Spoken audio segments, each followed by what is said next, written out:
സങ്കീർത്തനങ്ങൾ അദ്ധ്യായം 10. നീതിക്ക് വേണ്ടിയുള്ള പ്രാർത്ഥന. കർത്താവേ, എന്തുകൊണ്ടാണ് അവിടുന്ന് അകന്നു നിൽക്കുന്നത്? ഞങ്ങളുടെ കഷ്ടകാലത്ത് അവിടുന്ന് മറഞ്ഞിരിക്കുന്നതെന്ത്?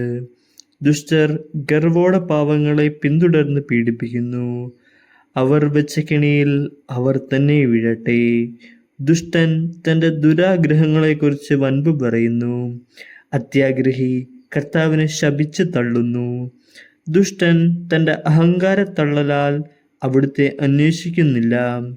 ദൈവമില്ല എന്നാണ് അവൻ്റെ വിചാരം. അവൻ്റെ മാർഗങ്ങൾ എപ്പോഴും വിജയിക്കുന്നു.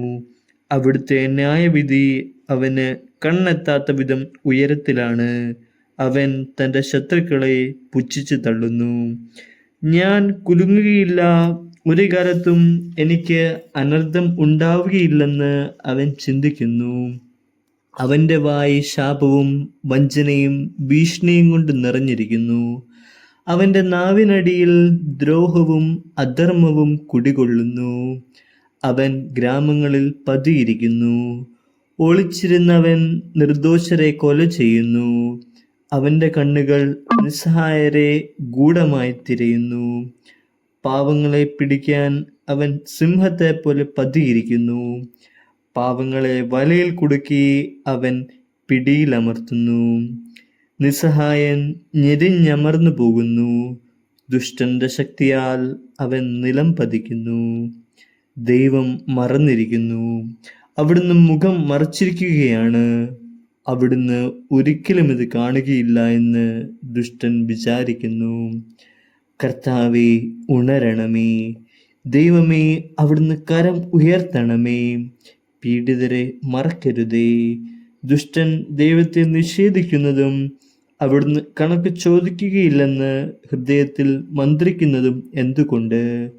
അങ്ങ് കാണുന്നുണ്ട്. കഷ്ടപ്പാടുകളും ക്ലേശങ്ങളും അങ്ങ് തീർച്ചയായും കാണുന്നുണ്ട്.